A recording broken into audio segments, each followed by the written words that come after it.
Welcome, everyone. Welcome to a special webinar that MPTF is facilitating tonight regarding the fostering and adoption process through LA County.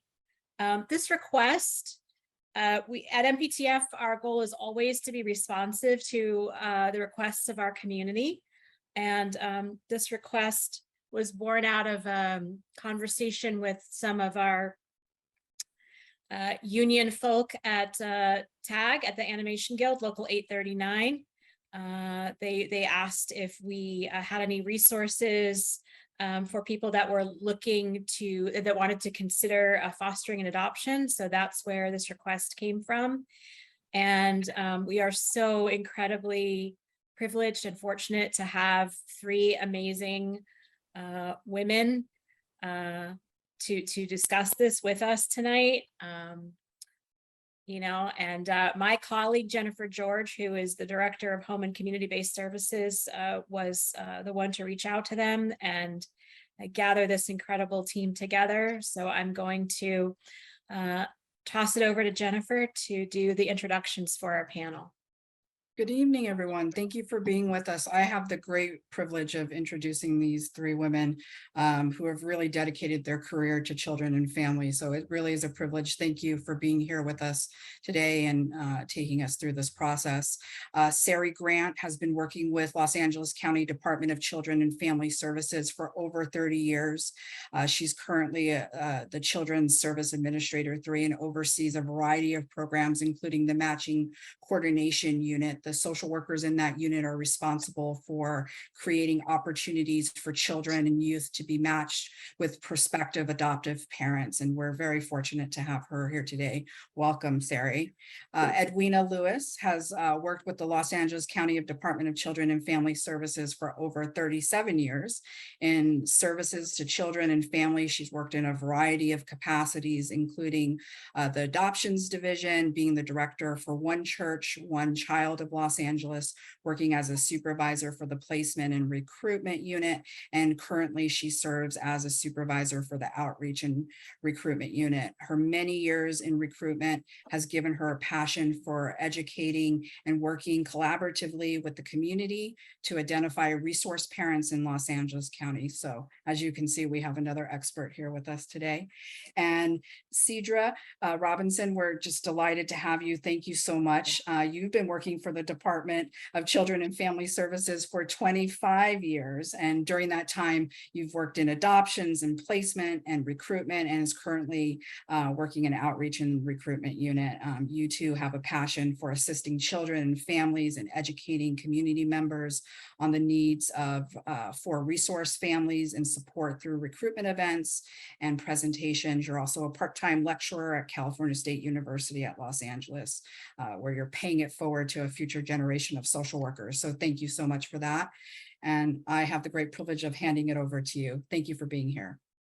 Yeah. Thank you. I'm just going to share our screen here. Here we go. Thank you so much for that, Jennifer, for that introduction. As she said, we're going to this evening have the privilege of sharing with you information about becoming a resource parent in Los Angeles County. We're also going to talk a little about adoptions as well, which is part of that. So we're going to be passing the baton. So once I do an introduction or so, then I'll turn it over to Cedra, who's going to talk more to you about the approval process itself. And then Sarah's going to share with you information regarding from the adoptions. This is not an orientation. It is a sharing of information. The orientation is something that is separate from this. We're so privileged to have the opportunity to share information with you and to begin to answer your questions and to hopefully get you started with your the process for those who are interested and ready to move forward. So we're just going to get started. As I said, she's done introductions, and just one moment. Okay. Okay. I'm going to stop sharing. It's not moving forward. So I'm going to stop sharing just for a moment. However, we're going to get started. And I want to start with talking to you about our goals at DCFS. The goals at DCFS are to keep children safe, improve stability with permanent families, and to ensure access to effective and caring services. All of us work towards that goal. Each day we're engaged with families and children.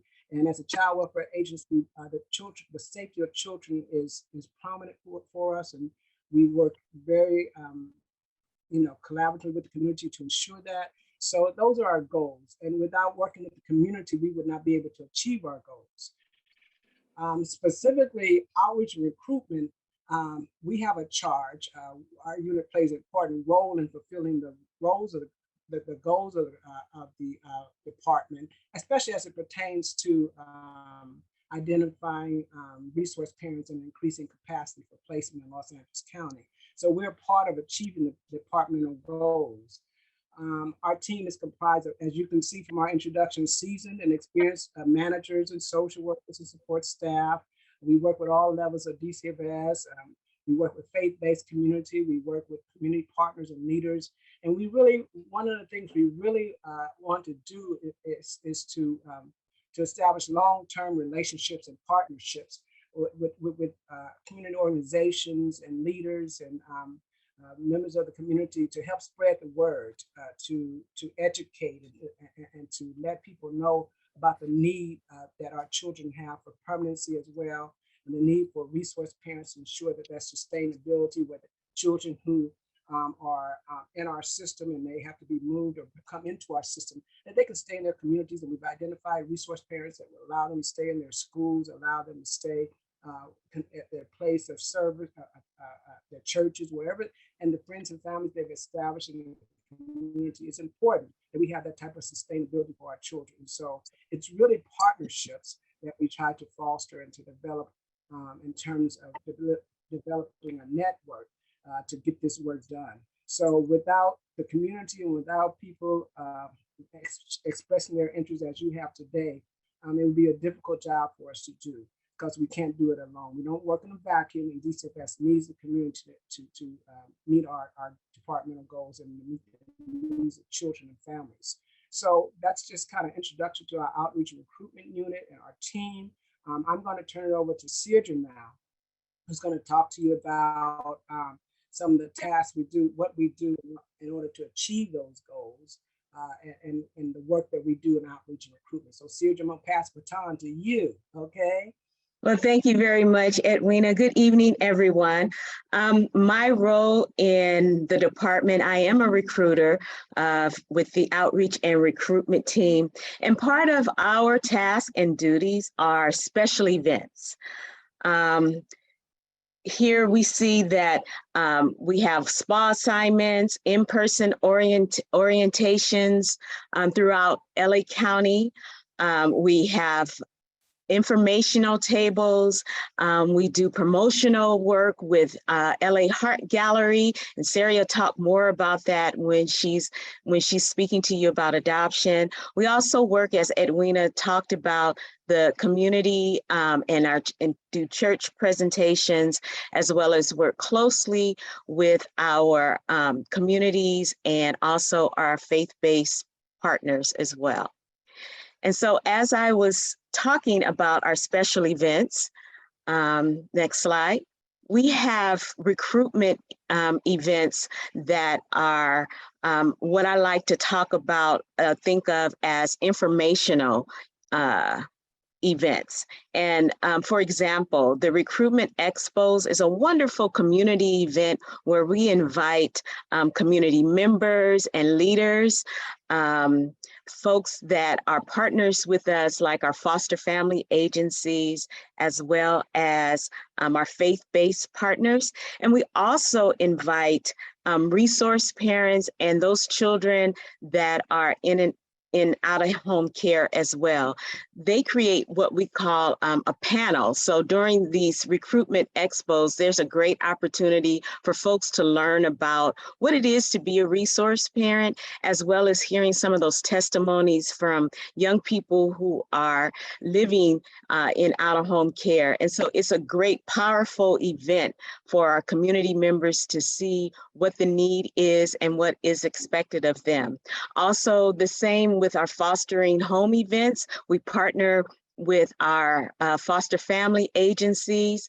Drive for Our Children event was a wonderful event that we were able to host with one of our faith-based organizations where during the pandemic, you know, we really couldn't meet indoors. And so we've created kind of a drive-through event for folks to come through in the parking lot and get information about being a resource parent. They were able to get some promotionals, ask us short questions, and it was a great event for folks to just continue to learn about the need. Also, we have those open forums and community events, virtual events like we're doing right now. We constantly do those, which is so helpful for folks to be educated and learn about what it is to be a resource parent. As a recruiter, we are here to assist you. You're not going to go through this process alone if you decide to be a resource parent. We pride ourselves on gold standard of care. We walk you through the paperwork because the paperwork can be intimidating for some. And so we carefully monitor that with you, and we're there to do the prep work with you to assist you along the way. Oh, here we go. So our PowerPoint is moving a little slow. So these are some wonderful pictures of our events that we have hosted in the past. And as you can see, they're very engaging and festive. And again, the community comes out and we have a good time. We are real excited about the events that we host. And we're real proud of the work that we do in the community. So when we're out there in the field, a lot of times folks will come to me and or my coworkers and say, you know what, I'm really interested in being a resource parent, but I don't know if I can do it because I'm a single person. I live in a 1-bedroom apartment, just me and my dog, right? And we say, yes, you can apply to be a resource parent. A resource parent is an individual, a couple, a family, anyone who is open to providing care for a child who's under the jurisdiction of the juvenile court, right? We just ask that you're open to this process, right? Once you become a resource parent, you really become a partner with us, right? Because you are there helping us to understand also the needs of this child or the children that you're caring for. The children will be living with you. So you'll help social workers understand what are some of the things that this child needs that may be more helpful in caring for them. And so we look at you as a partner. Who are the children who are in need of resource family? Well, all children that are under the care, but as you can see in this pie chart, there is a large proportion of Latino and African American children that are in out-of-home care. These children have come to us because unfortunately, they have experienced some physical abuse, sexual abuse, neglect, and abandonment sometimes. The ages of these children are anywhere from infant to 16 years and above. So again, children of all ages and ethnicities are needed of resource parents.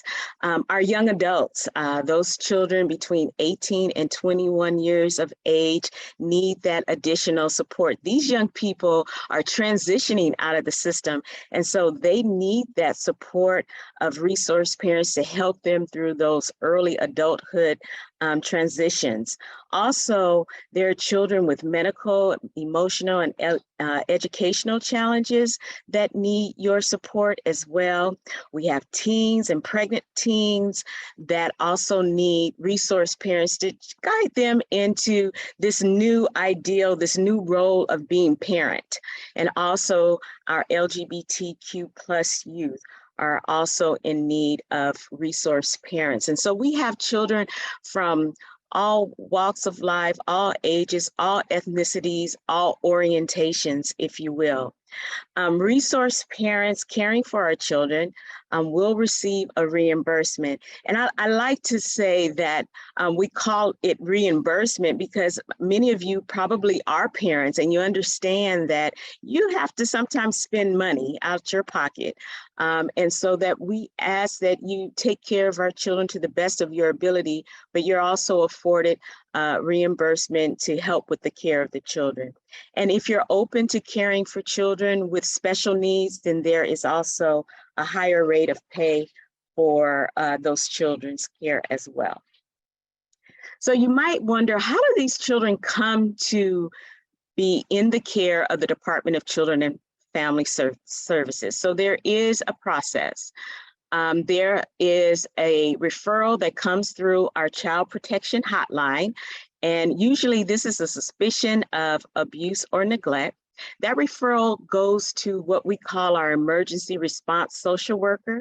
He or she goes out to the home and they do their investigation. And in the event that they find that, you know what, it's really not safe for these kids to stay here.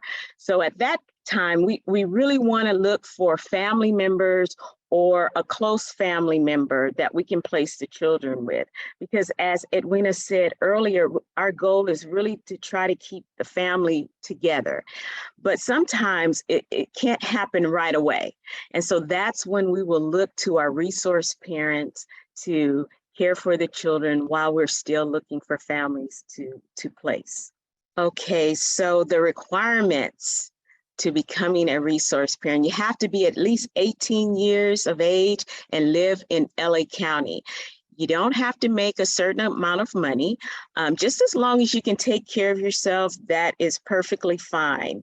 You can rent, own your own home, live in a house or apartment or mobile home. You must be in good physical and mental health. Background checks will be done on each adult in the home 18 years and older.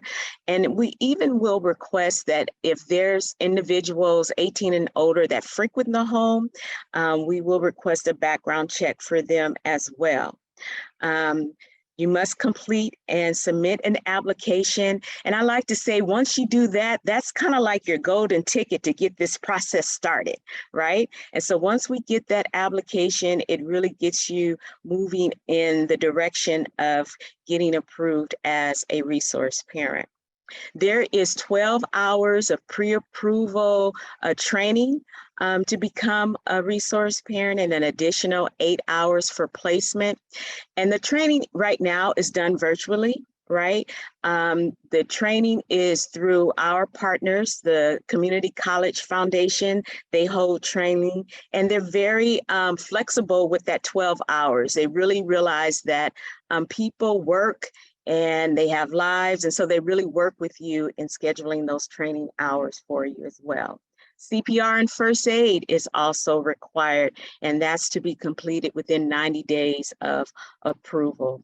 You'll work with a social worker with interviews and your home assessment as well. And what's so nice about that, while you're working with the social worker prior to that, you will be giving a home assessment checklist, and that'll help you prepare your home for when the social worker comes out. So again, we really support family reunification. The goal is really to keep family together. The goal is permanency. We want children to be safe in their homes. We want families to be good. And many times to reunify with the family, it can take, a few days or up to 18 months and sometimes longer. It just really depends on the legal status of where that child is, where that family is. But in the event that reunification is not possible with the family member or relative, then adoption is the best plan, right? Because we help folks to understand that foster care is not a permanent plan. That is something that's temporary while we're working with the family to get stabilized. So in the event that we cannot place with family, then we look to our resource families for the permanent plan adoption. And so at this time, the social worker will ask if you're open as a resource parent to adopting this young person that you've been a resource for. And if so, it's all good, because once you are approved as a resource parent, you're practically approved for adoption. We'll just ask for additional paperwork like a divorce decree, separation documents, or a marriage certificate. And so once we get that paperwork and you are open to adoption, we're ready to go. In the event that you say, well, you know, at this time, adoption is not the best fit for our family, we just ask that you support us while we identify an adoptive family for the child or the children that you are caring for. So that's it for me. I think Sari will speak more about adopting through LA County. Sari? Thank you, Cedra. Hi, everybody. So, you know, as Cedra said, our goal is reunification with the family. We also seek very closely to find relatives. We have about 18,000 kids in care, and out of those, over half of them are placed with relatives. There is reunification. It's usually about 12 months to 18 months. And sometimes our kids can reunify, which we hope, and sometimes they cannot. When they cannot, our role is to try to find, and their caregiver or resource parent or foster parent, they're all sort of this, they're all the same, is not open to adoption. Then we look to find homes for our kids. The kids that we have waiting waiting for a permanent family are the same kids that Cedra talked about that were removed for child abuse and neglect. The majority of the children that we have waiting are older youth. We recruit for children through the age of 17 until they turn 18, and sibling sets. And those are the biggest ones that we have to really work to recruit for. When we do have younger children, if their caregiver doesn't want to adopt, we do have families waiting. So we do sometimes have babies. Most of the time, the foster parent or resource parent may want to keep that child. And so a lot of people who want to adopt a baby foster first. But then some people feel like they don't want to take that chance that the child's going to reunify, and we really ask that they support reunification. We do have what's called safe surrender, which I don't know if you've seen the billboards and the bumper stickers. That's no name, no shame, no blame, no name, no shame, no blame. And someone who has a child can safely take that child to the fire station, the hospital, and and leave that child, fill out a form and stuff, and surrender that baby. And we do get those. We only get about 12 a year, so there is a long wait for safe surrender babies. So in regards to our kids, as Cedra said, they were removed from due to child abuse and neglect. And so most have experienced some form of trauma, and they all are deserving of a loving home. So they do have challenges. Sometimes it's emotional or behavioral, but they're all wonderful kids who definitely deserve a family. So who can adopt? And as Cedra said, first you're a resource parent, or which is now what we call foster parents, and we are open to all types of families. You can be married, single, partnered, any configuration, a mom, adult mom and daughter. As was said before, you can live in a house, an apartment, mobile home, and you can be any age as long as you're at least 10 years older than the child you want to adopt. And as Cedra talked about, RFA, resource family approval is what they call it, is RFA approved. And then you need to supply a marriage, divorce, or separation documents after your family is approved. Once you're approved to be an RFA, a resource family, then you get assigned an adoption social worker that will help you find the right child for your family and help find a child whose needs you can meet. And how do you find out about our waiting children? Well, go to the next slide and we'll tell you. Okay, so the children that we have waiting are on our Heart Gallery at www.heartgalleryla.org. We post the children with little bios. Sometimes we have videos. And if those children, when they become matched or whatever, we take them down. There are adoption websites such as California Kids Connection or Adopt US Kids, and you can put in LA County Kids. We will help you find a match with an LA County kid. Unfortunately, we don't have the bandwidth to help you if you find a child in another state or another county. But LA County has plenty of kids. At any given time, we probably have about 300 children waiting to be adopted. I don't know how many of you have heard of Wednesday's Child. It's on Fox 11 News. It airs at 10. The Wednesday Child segments with Christine Devine are sort of at the later part of the news, and it repeats again on Sunday. We also have virtual matching events every month that we partner with Raise a Child, and you can attend those. We present about 8 or 9 children each month. The social workers talk about the child. Sometimes they show a video. Then you can submit an interest form, and then we look at the families that are interested in the kids, and we have a staffing, and then we generate matches. And that's every month. We have a program called KidSave. And KidSave, so we have children between the ages of 9 and 17. Some of them very much want to be adopted. Some of them are afraid. And you can imagine that if I said to you, hey, do you want to get married? And I didn't tell you to who or where you would be living or what that partner would be like, you'd be like, I don't know about that. But so our kids, and they're afraid to trust adults. A lot of them have been moved a lot. They sometimes feel disloyal to their parents, even though maybe they haven't even seen their parents in a year. So we have a program called KidSave, and it's actually great because if you're not sure how you want to get involved in a foster youth's life, you can be what's called a host, which is like a mentor. And we have monthly in-person events with KidSave, and we have really fun activities, and you can interact with the kids, and you can decide whether or not you want to go forward with either being a host, which is a mentor, or maybe you're open to adoption. And we tell the kids, you're just there to meet families, and you just have to be open to wanting an adult in your life.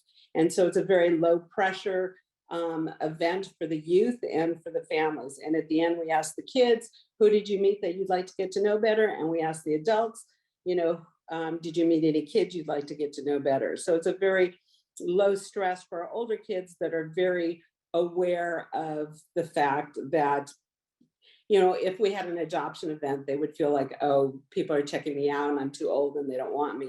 This is different. KidSave hosts do not get any reimbursement like foster parents do. I should say for adoption, which I didn't have on the slide, is we do have adoption assistance payments, which means if you do adopt, it's very similar to the foster care payments that you would get. And it's, again, we don't want anybody not taking a child because they feel like adopting that child and adding to their family would be a financial burden. So we really want to help families. And we have post-adoptive services. So even if when you finalize the adoption, there are still lots of services available in case you're having challenges with the youth. We all have challenges with our youth, whether they're adopted or not, but sometimes our kids have a little more baggage.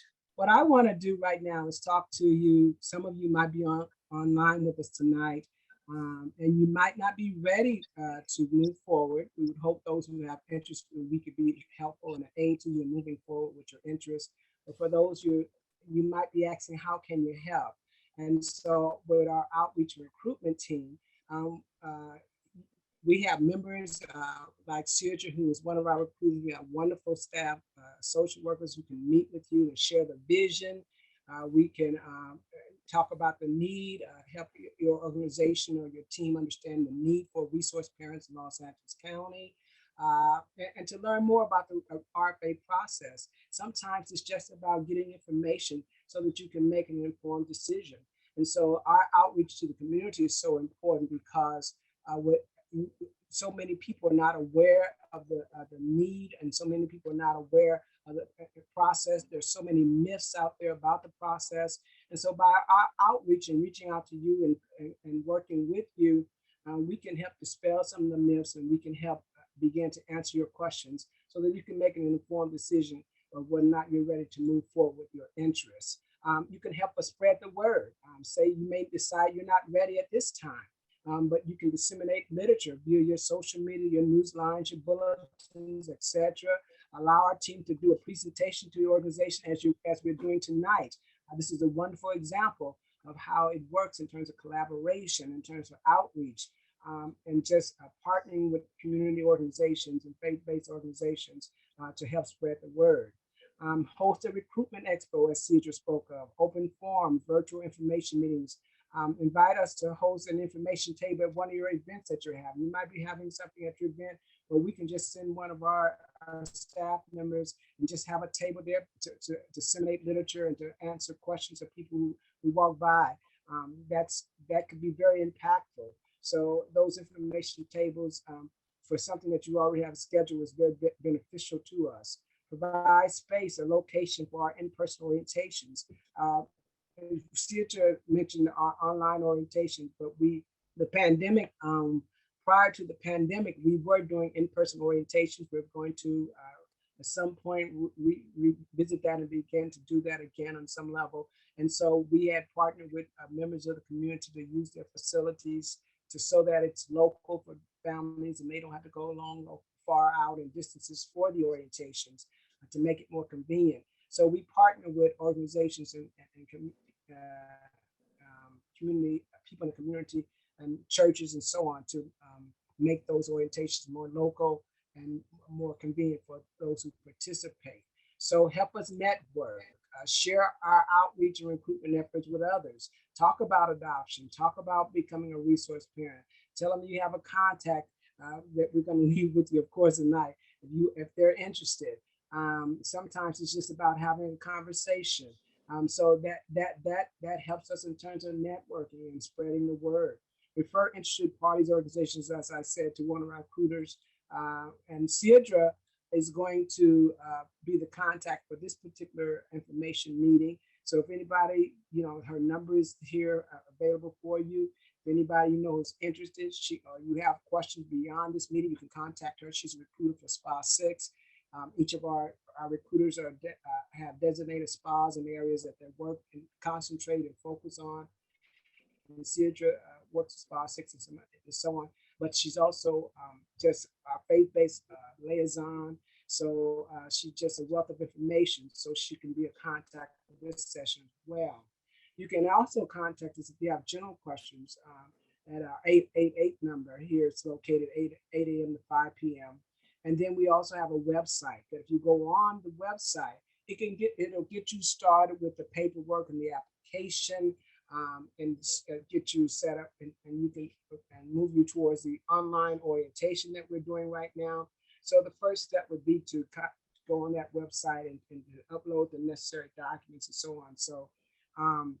So we want you to be able to contact us. So we're providing you with information and numbers. I hope you're writing them down. We can leave them with the facilitators today, just so that if anyone acts subsequent to the meeting, they're available to them. And so it's just a wonderful opportunity that we have to share information with you tonight about becoming a resource parent. The need is so great. It's so great. We want to we want to minimize the trauma that our children experience. We don't want children to have multiple placements. We want to facilitate, help facilitate reunification and foster that. We want the children to be able to stay in their communities. We can only do that if people open their hearts and homes and allow us to place them temporarily until we find a permanent plan for the children. So having this meeting tonight is part of that process, and we're just so thankful to be here tonight. And at this point, we want to open it up for questions and answers. There might be some information in the chat, and the facilitators will help us do that. But just thank you for allowing us to be here today. We're very appreciative of this opportunity. Okay, so I'm going to stop sharing now, team, and that's what we have to present tonight. Jennifer, Thank you so turn it much. over This to is you. tremendous. Thank you to the three of you. I can't. Okay, so this is one for Ventura County. What if my husband and I live in Ventura County? We did a private adoption and we had our son for 5 months and he's coming up on his second birthday, November, and we're thinking to foster / adopt again. We'd love to talk to you. Thank you all for this. So we have your contact information. We'll get that out to you. Let me see. So I just want to say, if you're out of county and you want to become a resource parent, you can either go through a private agency, because you don't necessarily have to go through the Department of Children and Family Services. Or if you go through your county, then if you go through the county rather than private agency, it's very hard to match you for adoption. And most of our children are placed within county. Mhm. But and if for I could add- adoption, we'll take families wherever they're at. We're happy to take them. Yeah. Now, I just want to add to that. We didn't make reference to it, but Sarah used the word private agencies. Those are normally what we call foster family agencies, many of which have contracts with LA County, but they also work towards, they're subject to the same RFA process. The state has standardized it for all, for county agencies as well as private agencies in the state of California. So the RFA process that you go through with a foster family agency, which is a private agency, and the same when you go through LA County, should be the same. There might be some nuances in terms of training and costs and so on, but that process, the foster family agencies, they help us in terms of fulfilling our capacity, meet the need for our placement. So once you approve with them, you're RFA approved as well. But LA County welcomes you as well. But I just wanted to use private agencies. I want to clarify the foster family agencies. Thank you. Thank you.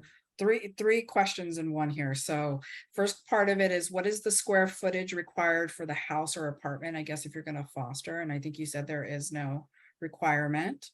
Okay. Second part of that question are there children with language barriers, and do you match the children accordingly to a foster parent who speaks the same language? You want to feel that? We try to.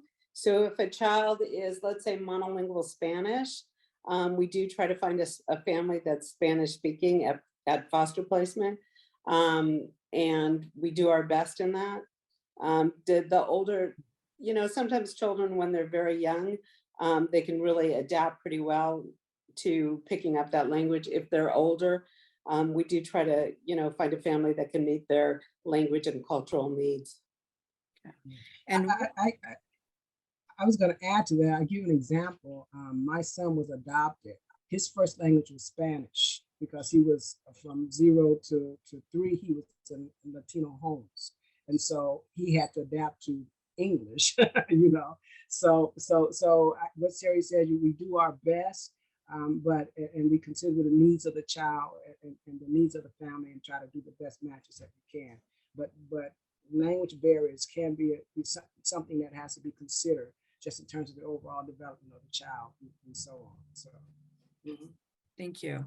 There's a question asking, is there a need for respite and/or emergency foster parents in Los Angeles County? And if so, can you speak about that process a little bit? Yes, absolutely. Yeah. Right. Yes, absolutely. There is a need for respite care in LA County. However, you do still have to be approved as a resource parent. We ask that our children be included in those vacations and special events because we want kids to feel like they're part of the families. But in the event that there's an emergency and the resource parent needs to get out of town, we need those approved resource parents to be that respite. So yes, absolutely. We definitely need respite care in LA County. And we need homes for emergency placements. So, we're open to like short-term placements sometimes our children get, detained from their parents at odd hours or whatever, and having a short-term home until we find till we're able to find relatives or a longer-term home. So yeah, we need those families. Absolutely. Mhm. Excellent. We need you, whatever you can provide. There was a question asking if there's a maximum age or cutoff age to be a resource parent. No ceiling. No, we do not discriminate. If you're open, we're open. Please. As long as you can meet the needs of the child in your home. So Absolutely. if you're, if you're 80 and, have back trouble, maybe not taking a 1 or 2 year old that wants to be picked up all the time may not be the best fit. But in general, as long as you can meet the needs of the child, hey, the older I get, the older I think you can do it. A lot of retirees give consideration to becoming resource parents, and because they now have the time and they can, go to the school, go to the events, go to the baseball that they didn't have when they were working full time. So a lot of retirees give consideration to that. Yeah. And empty nesters, people whose kids have, Mhm. left to go to college or to get married or whatever, and feel like parenting was something they really enjoyed doing, and now want to, parent some kids who really need a family. Excellent. This might be a little difficult to answer. If you have, say it's a couple and one partner has a criminal charge from the past that's still on record, is that prohibitive of fostering or adopting? We do the community cases, so we see a lot of those situations, those type of scenarios. We do exemptions. There's some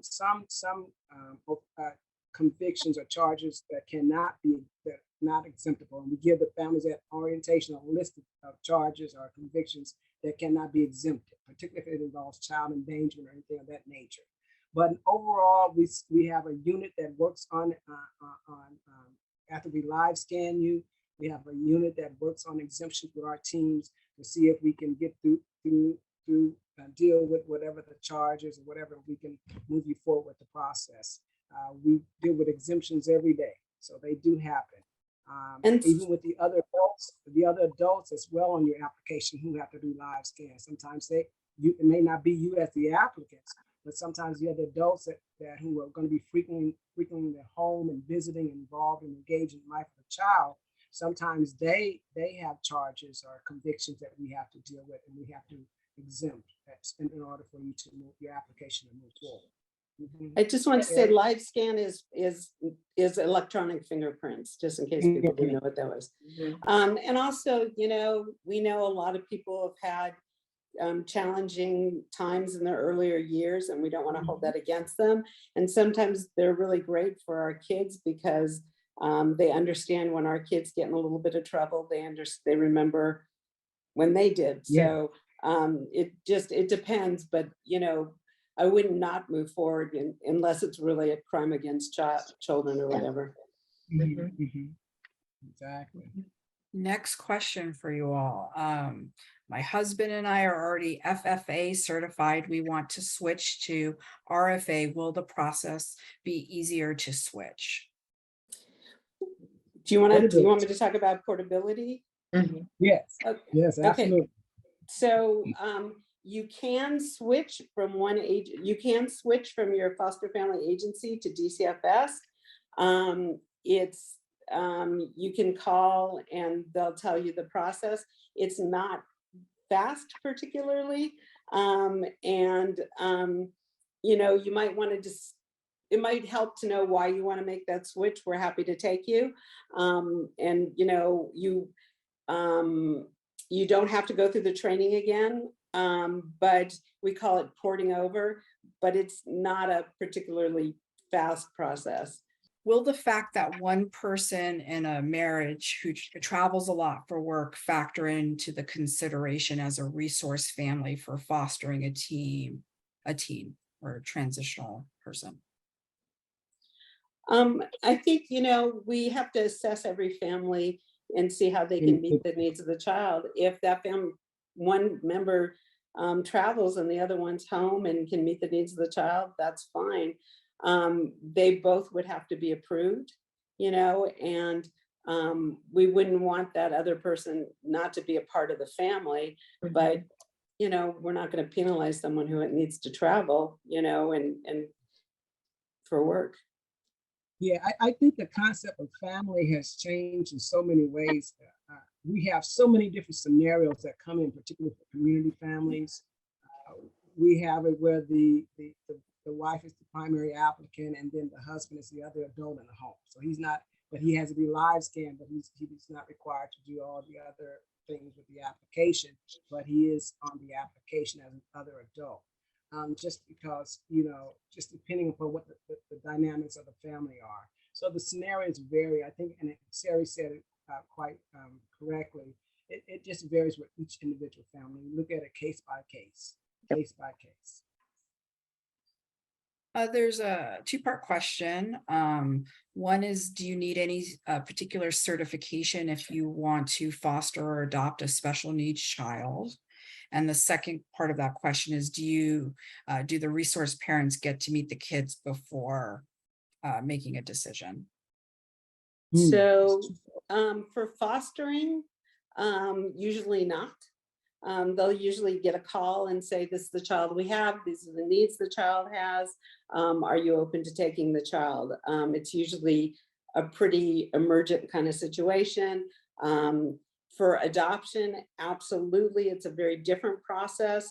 You get presented information, we call it a presentation, and information on the child that does full disclosure, tells you everything we know about the child. And then you do visitation, which is, we call placement steps. And so it's because that's something permanent and we want to make sure that that's a good permanent fit. Wait, there was an initial part was, special. So when you say special needs, it depends on what kind of special needs you're looking at, whether or not you need special training. If it's medical needs, lots of times we have you go to wherever that child is getting that medical care and learn the special needs to take care of that child. And there's also additional funding that you get for taking care of those children. If it's, let's say, educational needs or developmental needs, you wouldn't necessarily, there is training you can take. All resource parents have to do so many hours of training every year, and you can get that special training that would help you meet the needs of the child. There's also what we call wraparound services, which are services that embrace the whole family, wrap the whole family around services. So, special needs can mean so many different things. So it's really going to depend on the needs of the child and what services you need to meet the needs of that child. Excellent. How fast is the average, or what is the average timeline from the initial application to becoming a resource parent?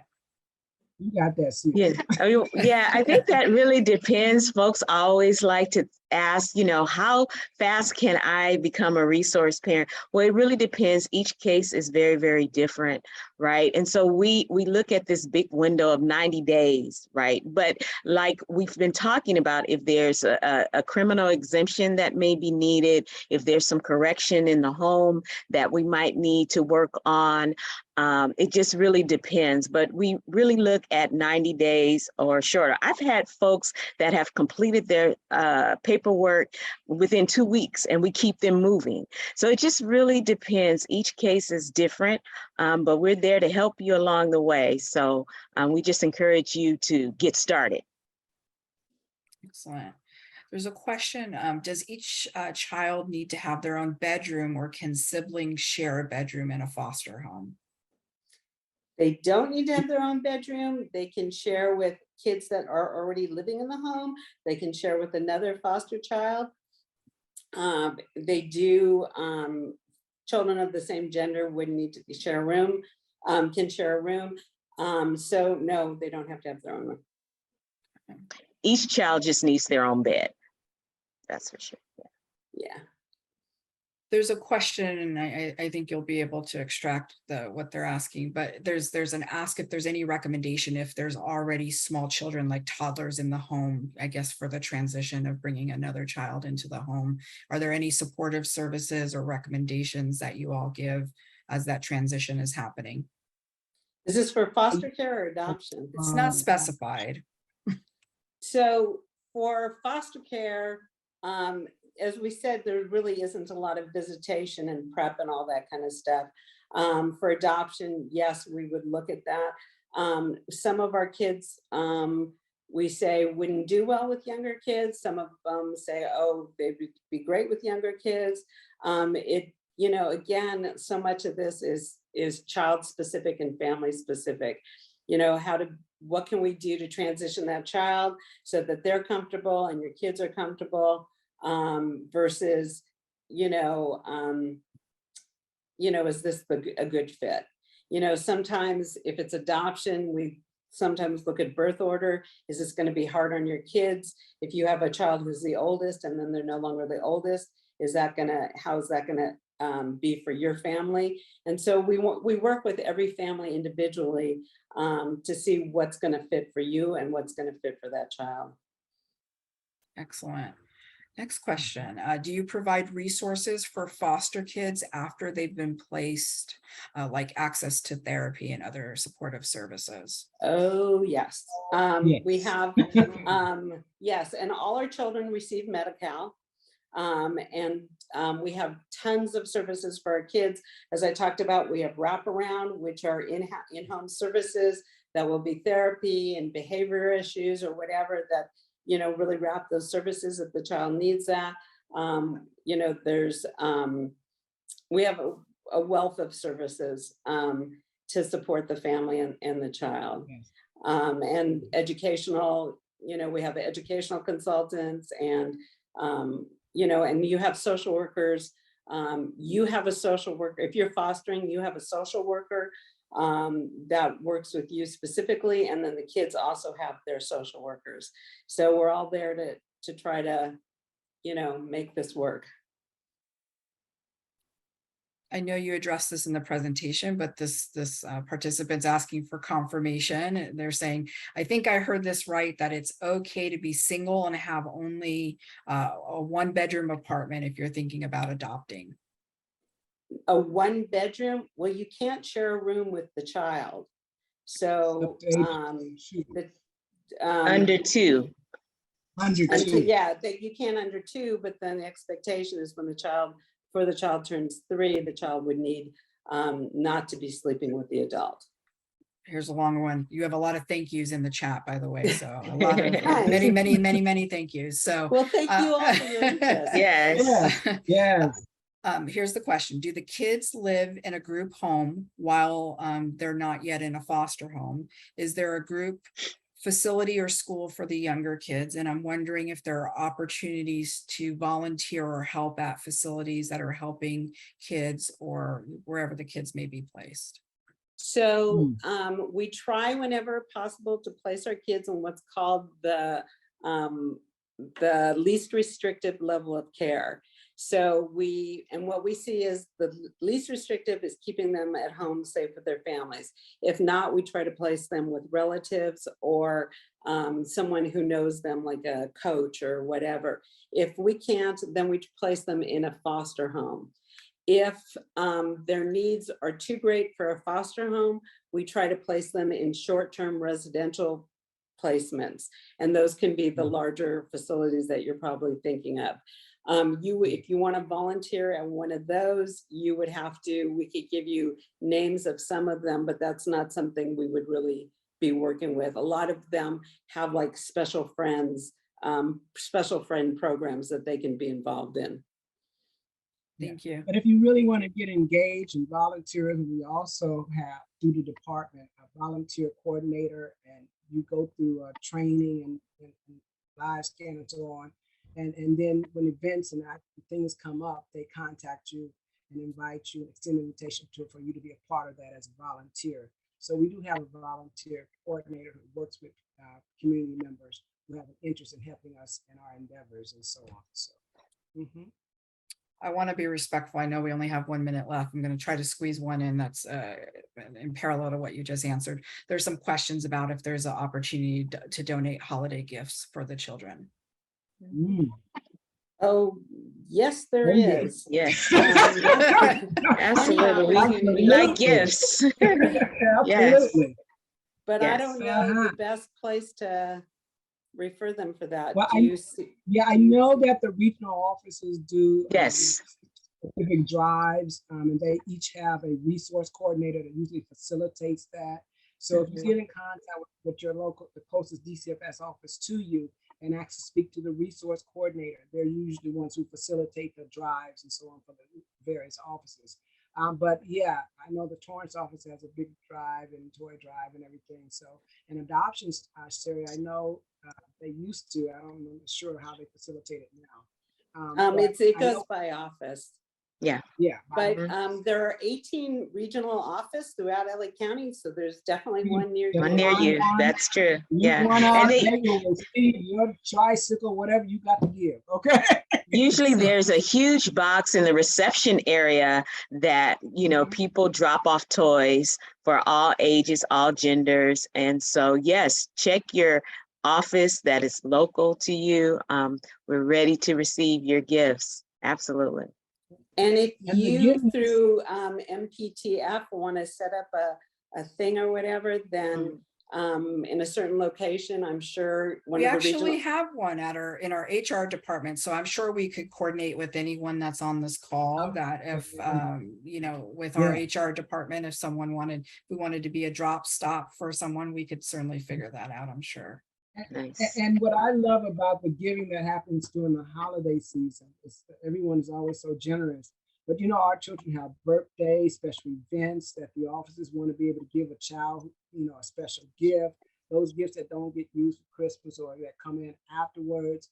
You know, we just want to always demonstrate love to our children, and with a small gift makes such a difference.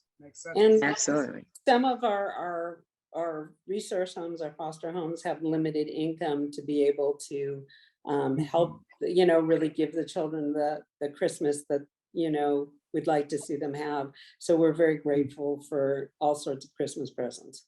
Yes. One last one, are foster children allowed to travel out of state and or overseas for family vacations? Yes, Yes. you have to get, but it's important that you notify your social worker as well as so that the courts can be contacted. We have jurisdiction on the children, so it's important that we know at all times where the children are, and just in terms of traveling in domestically or internationally, we have to go through the proper channels to facilitate that. Excellent. Well, I can't thank you three enough for being here. This was just fantastic. Thank you for taking your time and sharing your expertise.